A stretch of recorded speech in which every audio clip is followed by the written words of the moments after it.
Hello friends, and thank you for joining the Martin Center.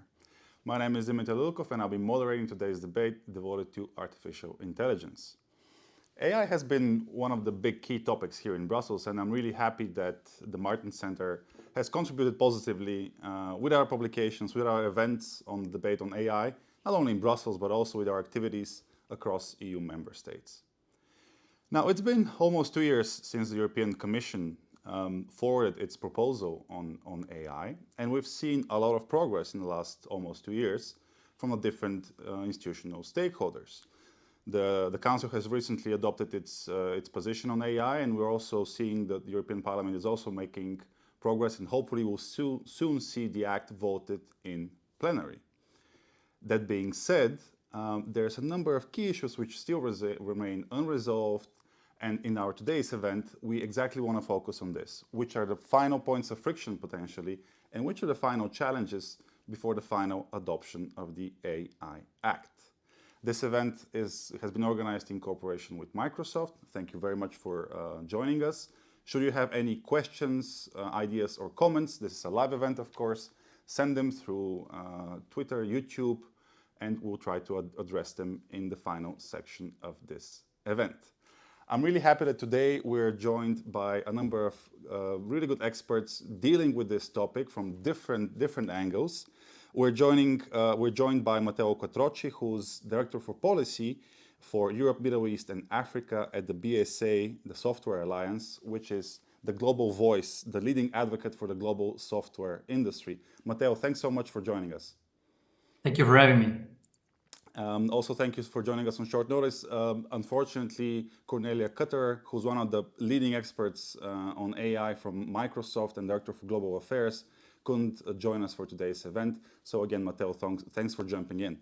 Also, we're joined by Mikael Ljungblom, who's the Head of Communications and EU Affairs at AI Sweden, which is a National Center for Applied AI. Mikael, it's a pleasure. Thank you very much for having me. And also, we're expecting to be joined by Axel Voss, who is a member of the European Parliament. He's delayed at the moment, and Axel is one of the leading voices and leading experts on the work of the Parliament on AI. So hopefully he'll join us in the next couple of minutes.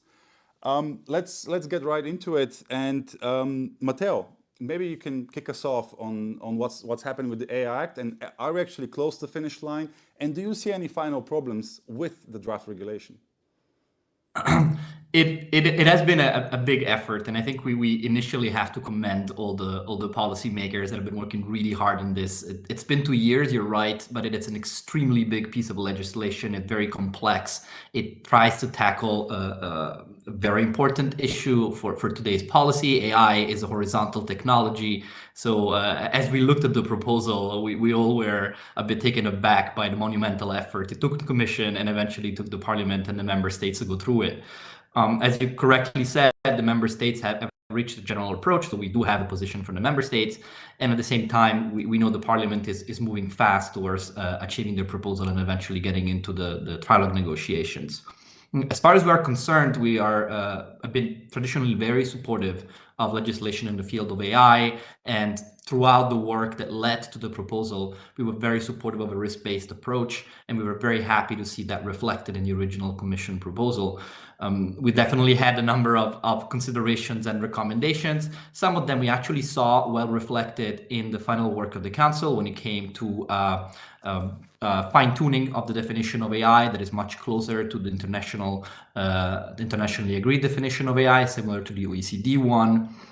We have seen a number of tinkering and fine-tuning also when it came to the compliance obligations and the description of high-risk use cases. That's also very welcome.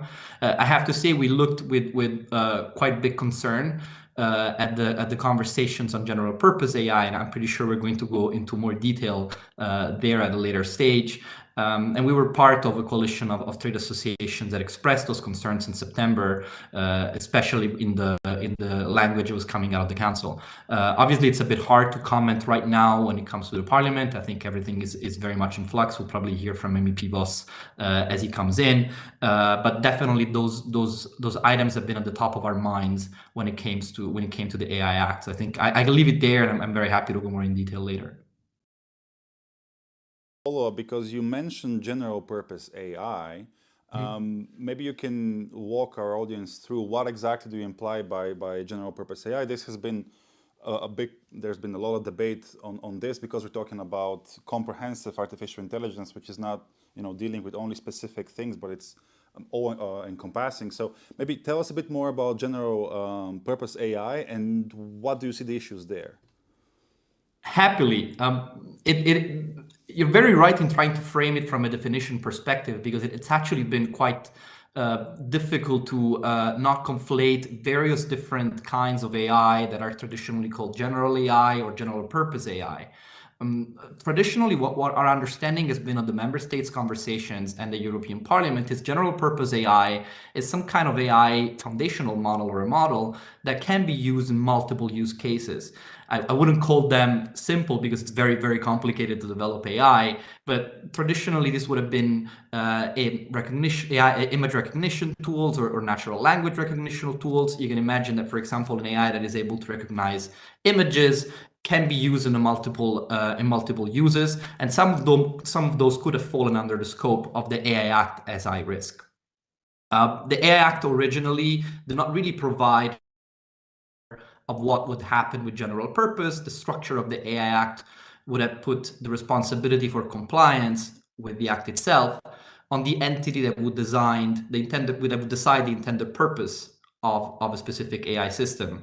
In this case, you would take a non-high risk AI, put it in a risk use case, and you would be responsible for compliance.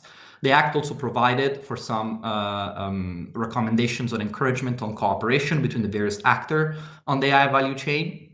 And we see a number of proposals coming out of the Council trying to address probably the lack of better language there.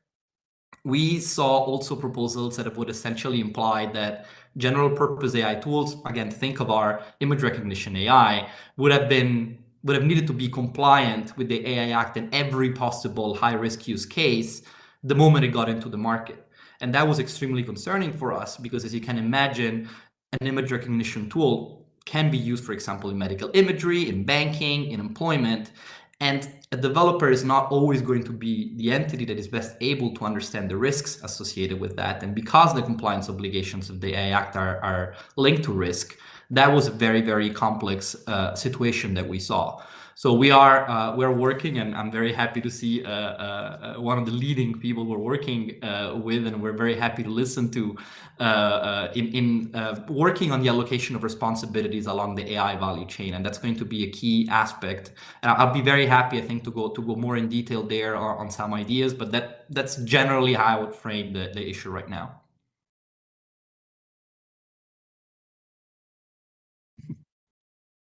And we'll touch on these issues in our discussion. Now I'd like to turn to our guest who just joined us, Axel Voss, leading voice on these issues in the Parliament. Axel, thanks so much for joining us. And maybe as a kickoff from your side, there's been a lot of progress in Parliament, but the Act hasn't been finalized yet. What have been the most divisive issues politically and maybe philosophically in the European Parliament? Over to you. Yes, so sorry for my delay and thanks for the invitation. So I'm just coming from one of these shadows meetings where we discussed some batches of articles and so on. And this has been very interesting. So we are making progress. Still also, I'm not in a way happy that I would say, oh, this is what I expected from the beginning, but where we are coming from, it's a bit of improvement. I do not see so far, or I can't evaluate at the end if this is really something what is enabling AI, how I would like to have it.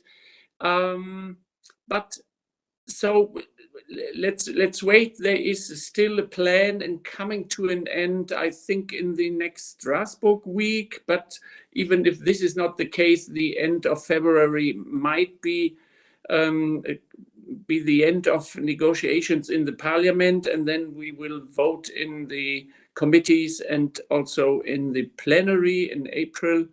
I guess. And so this is the proceedings so far. What we have discussed also is, of course, some elements. What is a big point is the so-called sandboxes idea.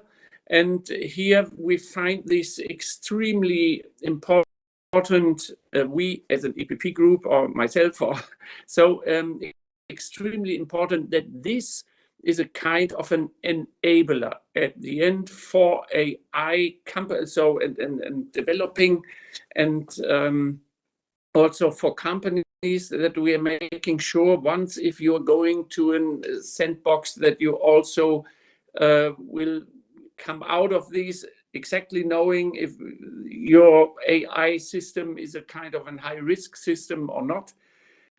We still have these discussions about the scope more than less. What should we consider an AI system should pay attention.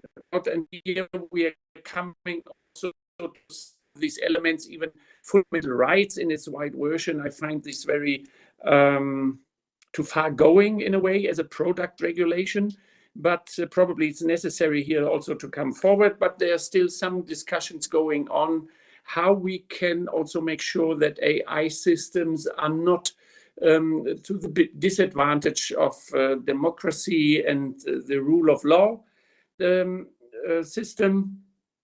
And this is what we have discussed also today. There's also this Article 6, the classification rules for high-risk AI systems. And here we are trying to come forward in not having all of a sudden 85% of all AI systems on board, that we are really focusing on the high-risk systems. Also the definition or the description, what is an AI high system, is still ongoing, that we are not focusing only on critical use, also on the critical area, and also probably, and there's a link also to the critical context, and if this is fulfilled, then it should be high risk, but this is also not negotiated to an end. So and then we have, of course, some points where environmental standards should play a more important role for the scope of the dimension of AI systems and so on. And here we might also integrate this somehow, but of course, like democracy also and the rule of law issue, this can play a role to every AI system. So that's why we have to differentiate them more. If you have an AI system, what might infringe these rights in a way, then we should be prepared, and therefore we are looking for some solutions to get also other political parties on board. But this is not this easygoing. I would like to see that Europe can also play a kind of an important role in all these digital development, especially in AI, because I see AI as a kind of a fundament of every upcoming digital developments. So that's why we need to have a way forward where this is creating clarity for the companies and not confusing everyone. And also the interpretation afterwards should be done in a way that this is very clarifying to everyone. So these are some aspects that we have discussed also today. Sandboxes, the liability question is not on the table right now in these negotiations. This is a different proposal by the Commission and linked to the product liability situation. But here we are not sure if we can still deal with it in this term or in this mandate, we have to think about probably to know the outcome of the AI Act would probably be needed kind of a liability, but we have to see. So it's everything is a little bit so ongoing in this sense, but we made very clear that the sandboxes question is a very important one, also referring to this conflict with the GDPR, so that we are considering, we have two cases here, so companies who are coming to a sandbox and testing and training also their algorithms with their own data might be the case, or we have companies without data and trying also to test and to train the algorithms there. And here we should also think about to provide data in coming forward. So this is a kind of a big question we still have to solve. We are making progress, but so once again, it's not in the sense I would like to see it, but it's somehow in a way on a fundamental basis somehow agreeing on, but we are not there yet. We're not there yet, so I expected a bit more optimism from your side, but I guess there's some still tricky issues before the finishing line. You flagged fundamental rights and sandboxes. Maybe this is something very peculiar, very geeky. We can maybe discuss it in the discussion afterwards in more detail. I would like to jump into Michael, who's joining us from a national member state. Michael, how does all of this make sense from your viewpoint? Because here in Brussels, you know, we get in these macro debates on these issues, which are extremely important, but it's always very, very also important to double check with guys like you on the ground. What does it mean from your perspective? What does it mean for citizens? What does it mean for businesses? So maybe give us your perspective. You're part of an AI Applied Institute. Does all of this make sense, and where do you see any potential problems? That's an easy question. I'll do that in just a few seconds. No, but to be honest, I think there are a few things here I would like to point out. I think one aspect that has not really been raised, but that's really, really important, is the way how will this function for the public sector? Because already now we have a lot of use of AI in the public sector. We have systems in use in healthcare, for example, that are really helping our healthcare system to meet this demographic challenge that almost all of Europe has. And there's uncertainty already about these systems that are already in use. So I think I see a big risk of slowing down and hindering the use of AI to meet the sort of grand challenges that we have. I think that's an important thing to point out. Another thing that I think is important is let's have a bit of confidence in the rules that we have. I mean, we have protection for fundamental rights in Europe. It's one of the greatest things that we have. Let's remember that we have them already, and they will be practiced no matter if it's AI or something else. So let's have a bit of confidence. And I also see, I mean, from a very practical point of view, at AI Sweden, where I work in Sweden, we are developing and have actually just made a controlled release of large language models for Swedish. And this is a multi-purpose technology for sure. And the use cases that we see, they are everywhere. We have partners from the public sector, from the private sector, from academia, and they want to use this model for different purposes in different sectors, from healthcare, from matching jobs, it's everything really.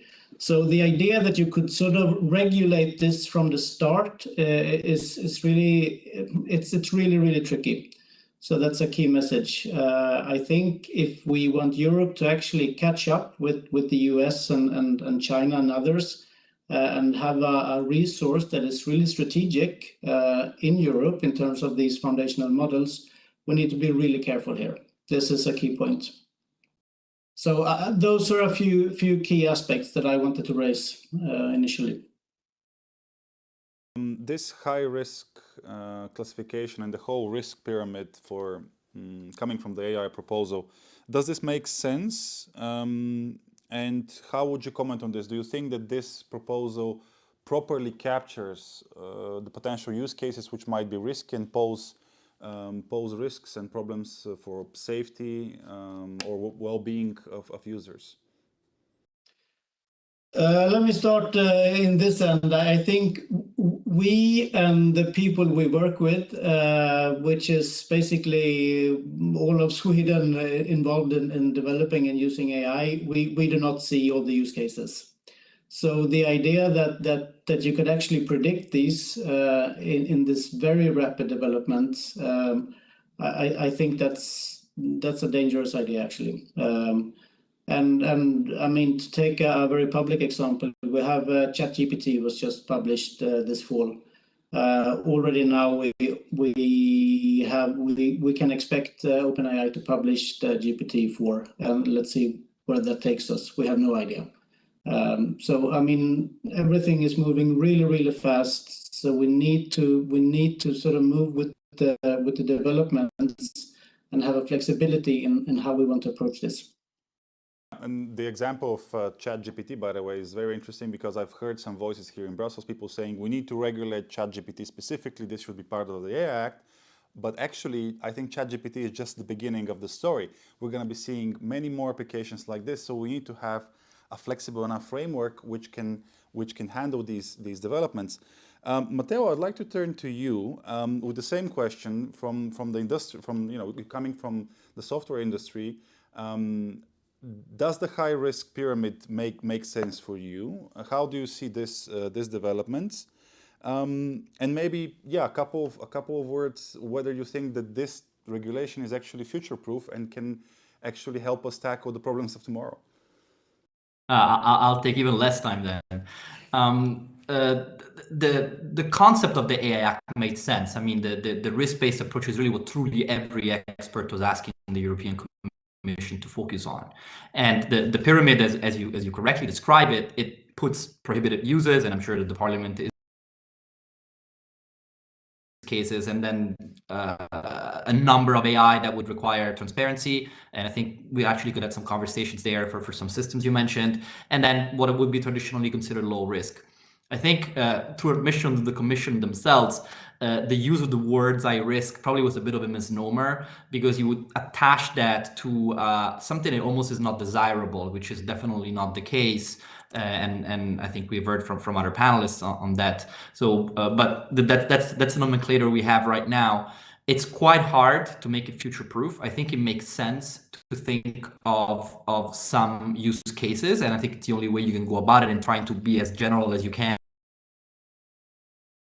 But at the same time, it's really encouraging to hear that the European Parliament is going to right now the conversation on the proper definition of high risk. That's going to be the foundation of what eventually the Annex 3 and the AI Act requires you to do. The ability to define high risk as something that's significant enough that triggers a number of compliance obligations is quite important.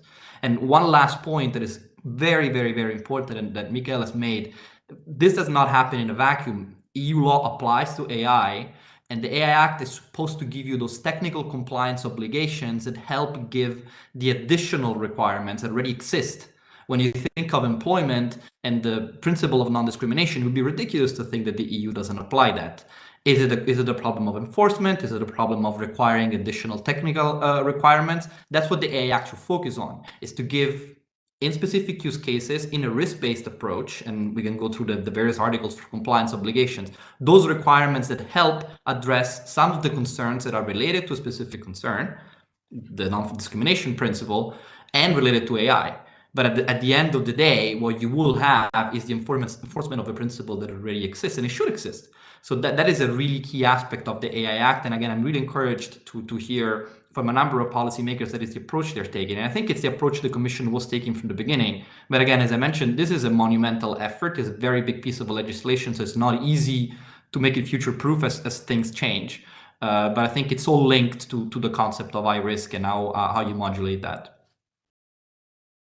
From throughout the discussion, there's a couple of words I picked up, and I think enforcement of principles, enforcement of the regulation was one of these key words you all gentlemen mentioned.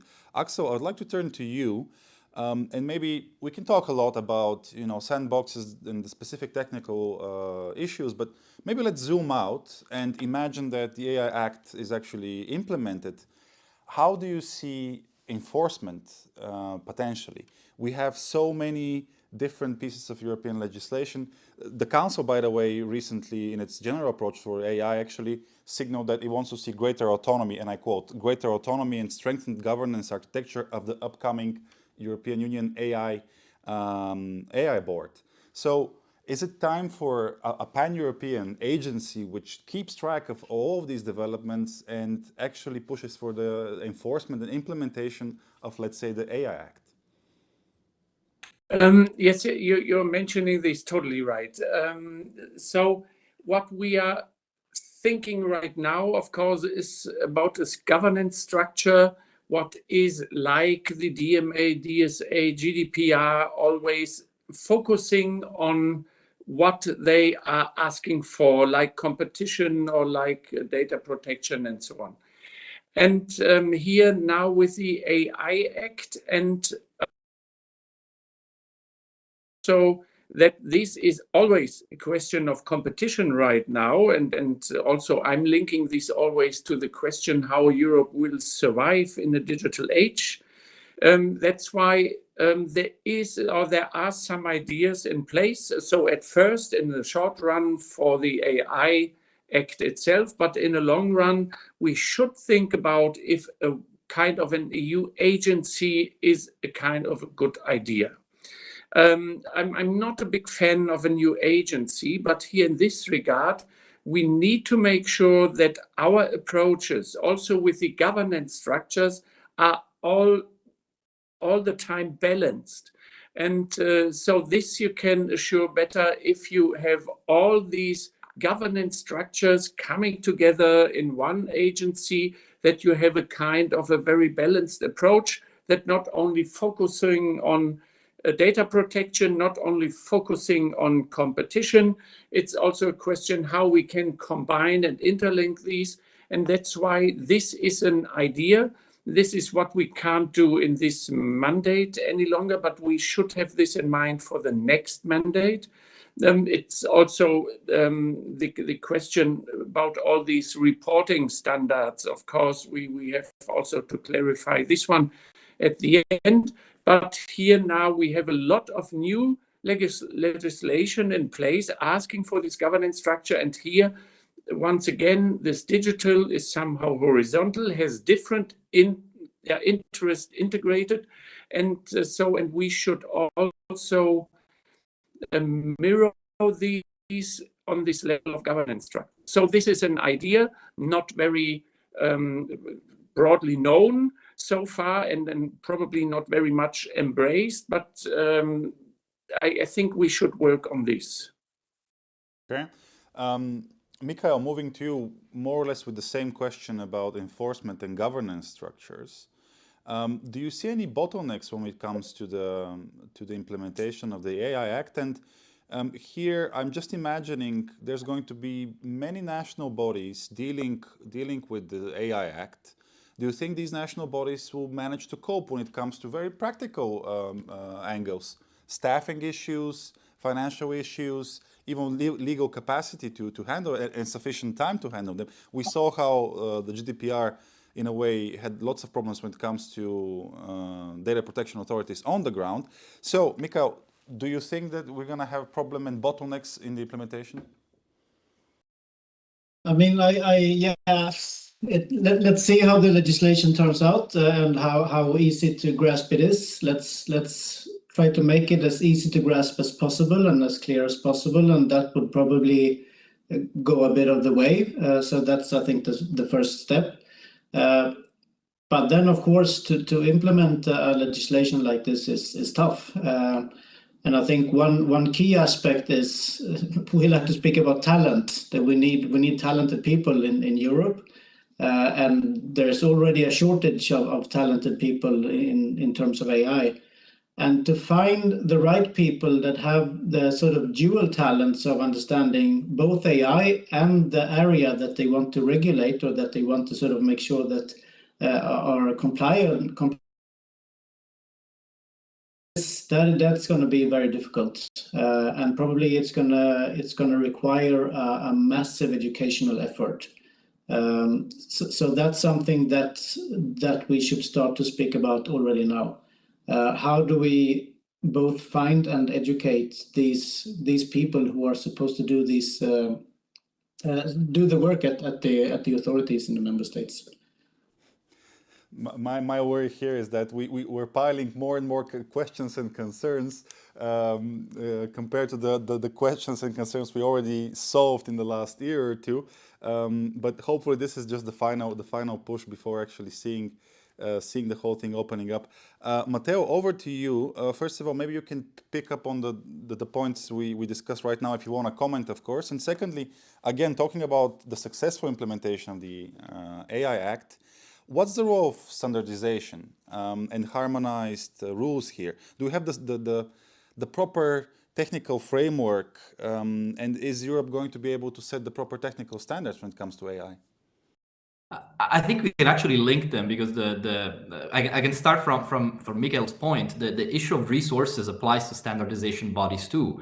These are very, very complex issues, and as we all have said several times, this is a horizontal technology that applies to a number of sectors. So when it comes to enforcement and when it comes to the development of standards, you will have to work with some bodies that already exist, with a set of standards that already exist. And in some cases, you might have a set of standards that needs to be developed because it's very specific to AI. One good example is the development of standards for bias. And actually, if I can make a shameless plug, BSA has been working on that. We have an excellent framework for the management of bias that provides a number of diagnostic recommendations. But this is just one. And that can apply to, again, the employment sector, banking, and so forth. But if you think about the healthcare sector, there are going to be standards there that have to be integrated with something that relates to AI. So again, this is a question that relates to the human power, the sheer human power, having the ability to do this on an enforcement side and on a standardization side. But it also relates to a very simple matter of time. I know that a lot of companies are always asking for these regulations to enter into force with long deadlines, but this actually applies also to the governance and standardization structure.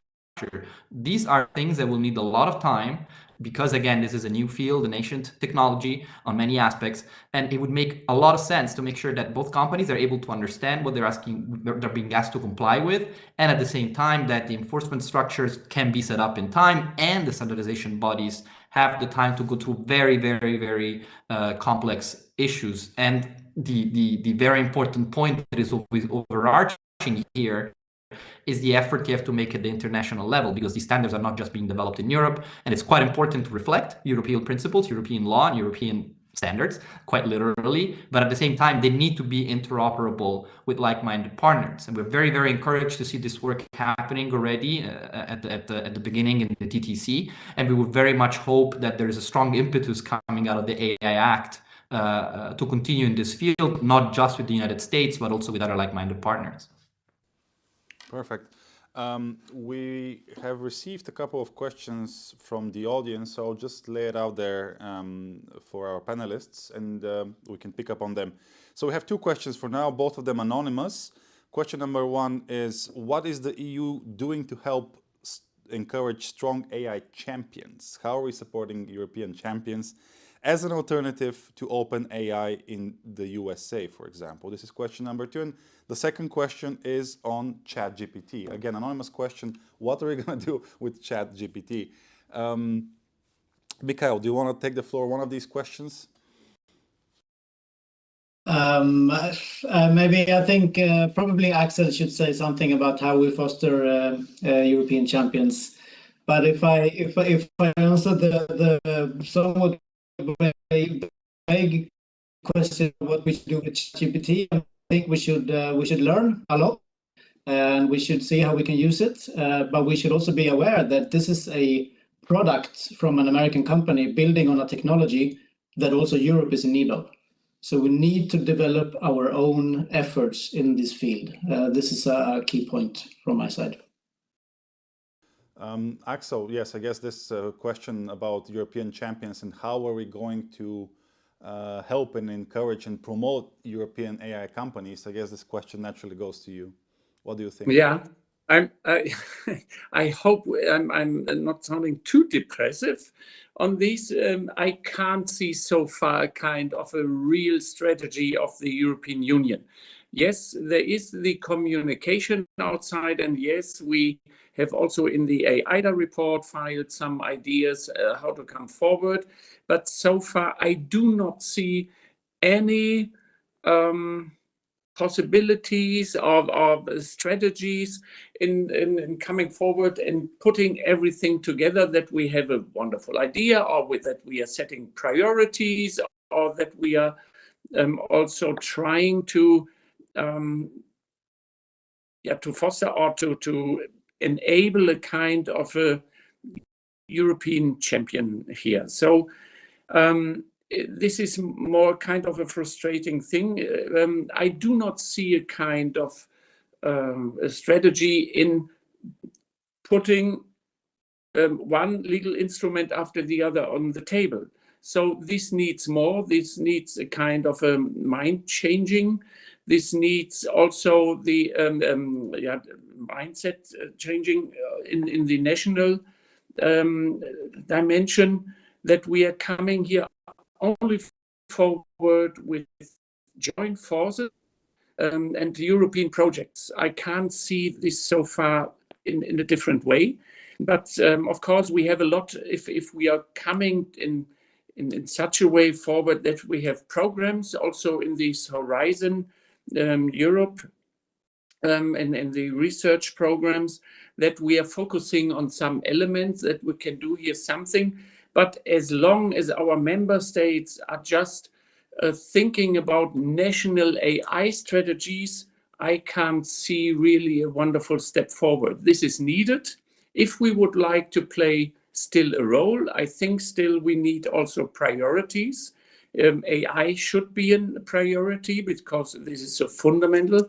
And also, then probably it might be self-driving cars, 3D printing, green tech, or smart farming, whatever it is. But I think we should focus on something at the end and trying to gain all these experience for the European level, and that we can lead somewhere at the end. But so far, I would say we need more, if I'm very polite.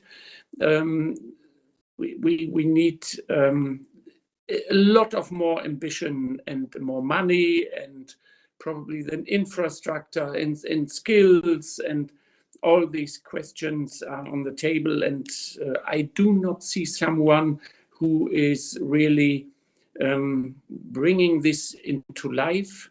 And this is why I'm waiting for since 3 years or 4 years already, that we are changing our mindset in a way that we would like to play a role also in this global digital dimension. Matteo, over to you. Something. Yeah, if I may add something also on standards. Also here we need to be more active.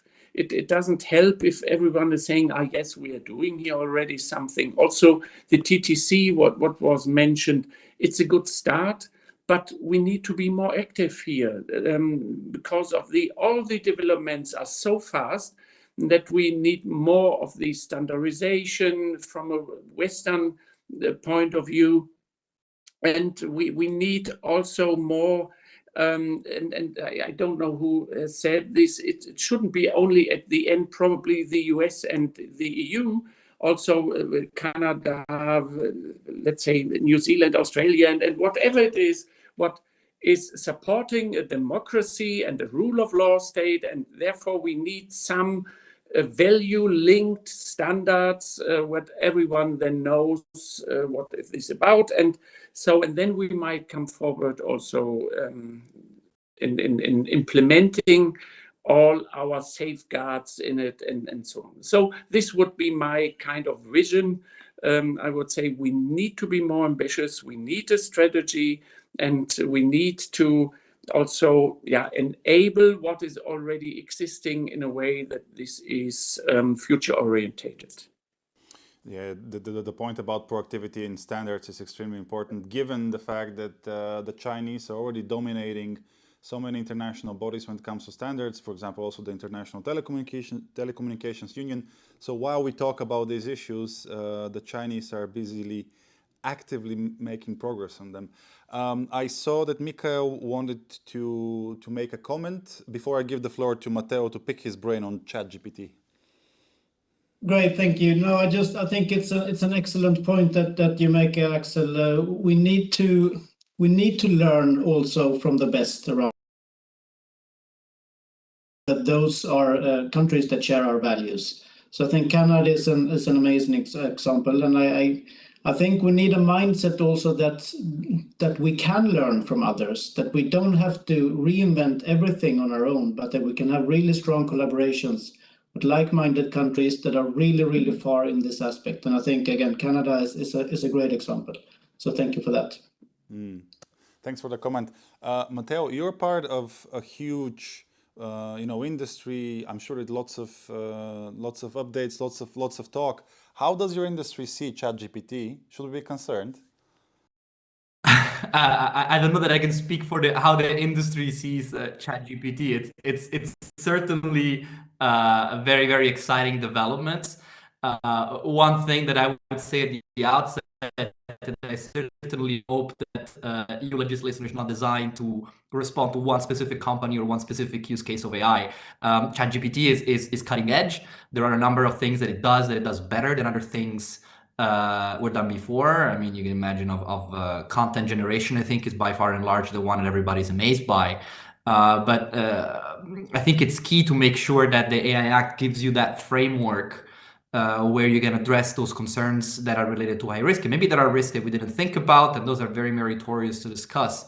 But to single out one company or one specific use case right now will eventually tie us to whatever is the next development that might not be necessarily exactly the same fit. So I think everybody's very excited to see where this goes with ChatGPT. I'm sure many companies had similar tools that they probably were keeping under wraps or using in different ways. But nevertheless, AI development is exciting, and I really would like to share Michael's view of optimism and embracing this technology, as it can really, really help Europe and again our like-minded partners. We've just received one final question I would like to also put up for debate. Paul Johnson asks, does the AI Act have the potential to become the golden standard for regulating the use of AI internationally? I think this is the ambition by the European Commission, but open question for our guests. Do we have the potential with this legislation to create the golden standard? And also, we have a couple minutes left. I would also like to focus on the question of sandboxes. Axel already raised this question because this is a very tricky issue within the Parliament. Maybe Axel can walk us through the issue in more detail. But first of all, can we have golden standards coming from the EU? Axel, maybe over to you on this one as well. Thank you. So, of course, even if this might be the first legislation in the world, yes, everyone will probably orientating this to this piece of legislation, but it can be done better.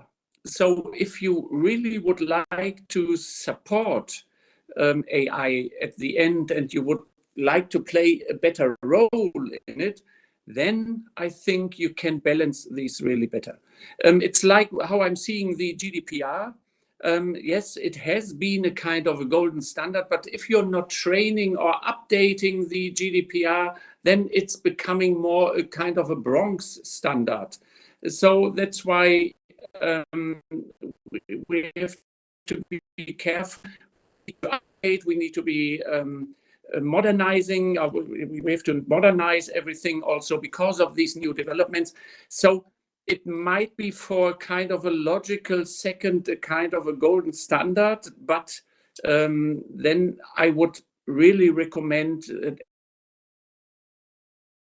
AI and probably is seeing the necessity of more embracing these, then you can balance these to kind of a better standard from my point of view. Regarding the other question of sandboxing, so probably it would be more necessary in differentiating more and more that you are coming forward with and concentrating on some specific issues, regulatory ones, or whatever is needed at the end for SMEs and so on. So, but at least what sandboxes or how we are creating this, it should deliver in a way legal. That's why, and even if you do not have these, so well, I'm starting again in saying, so as a legislator, we are expecting the result out of an AI algorithm that this is non-biased, non-discriminatory, and gender balanced, and so on. But if we are not giving the possibility in training and testing these, then we might end up in a kind of a confusion or confused situation where nobody knows what is now happening and so on. So that's why we need this to clarify. And the sandboxes, from my point of view, is also a kind of a solution in using data, what you can normally use, what you can't normally use.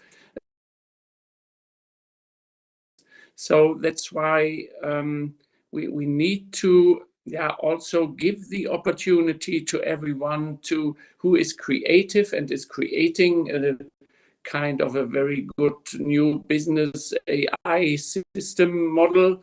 Then I would say, yes, we should embrace these and should support these, but it's not that easy going so far with the AI Act because we are asking for a lot of requirements for the system itself, a lot of requirements for the deployer.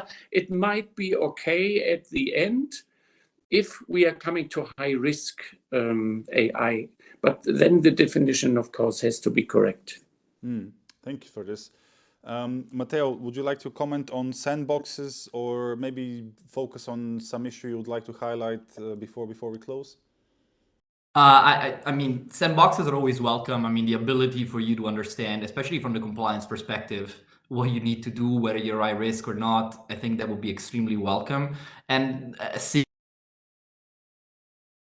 based, it definitely will benefit from coordination with the national authorities that will give a bit of guidance in understanding where you're going to fall and what to do with that. Quickly on the golden standard, I think GDPR is a bit of a lesson in terms of everybody has copied the EU. That's a bit of the catchphrase, but the end result is that obviously some parts of GDPR have been copied and other parts haven't been copied because obviously at the international level, each country will have to adapt to their own national system of law. When it comes to the AI Act, I think it's much, much broader than GDPR because it's a horizontal piece of legislation. So I don't know that you will see AI acts in the US, in Canada, in Mexico, or in Singapore that are exactly the same as the EU because the approach might be slightly different. I think it's important for us from Europe to have the appreciation of how individual systems of law will eventually create rules for AI. Maybe, again, those rules are probably already existing. And at the same time, there's probably going to be a number of good ideas that can be borrowed from the AI Act. Again, the risk-based approach is a very good idea to make sure that you tailor your requirements to use cases that are of high risk.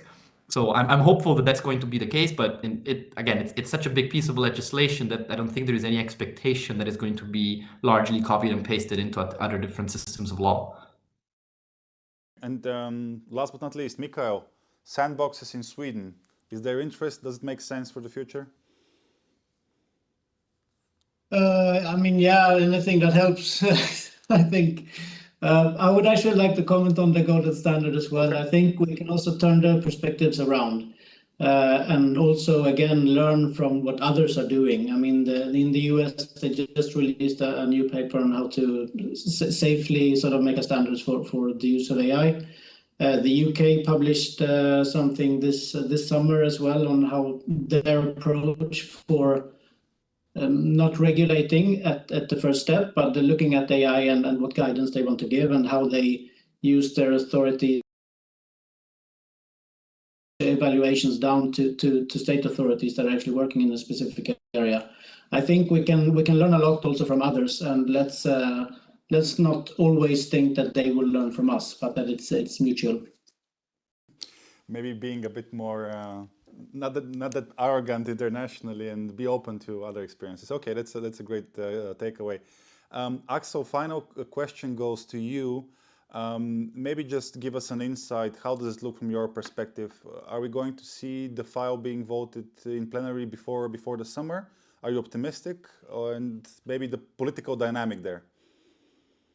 Yes, so the two rapporteurs are very much willing and coming to an end at least in March. So there will be a decision on this common approach in the parliament before summer break. And probably we can also then start with the trilogue before the summer. But I'm pretty much sure that we will have voting in April or May at least. April or May at least. Okay, optimistic so that the file will be potentially wrapped up this year, 2 years after the initial proposal. Dear panelists, thank you so much for joining us. Maybe a couple of very brief takeaways as we saw how tricky it is to regulate this type of subject matter from the start. We had fresh insights from the Parliament reminding us that fundamental rights, sandboxes remain a key issue when we talk about the AI Act. We also heard that we have to be mindful about how the public sector approaches this and how they handle this, the problems with enforcement in the future, and also the importance of involving the number of stakeholders here, because indeed this is a momentous exercise with heavy impact across the EU. And hopefully we can see that this type of legislation, European type of legislation, becomes the global standard internationally. Thank you so much for joining this event by the Martin Center in cooperation with Microsoft. Stay tuned for future events, publications and activities by the Wilfried Martens Center. Have a lovely day. Thanks, Dimitar. Bye.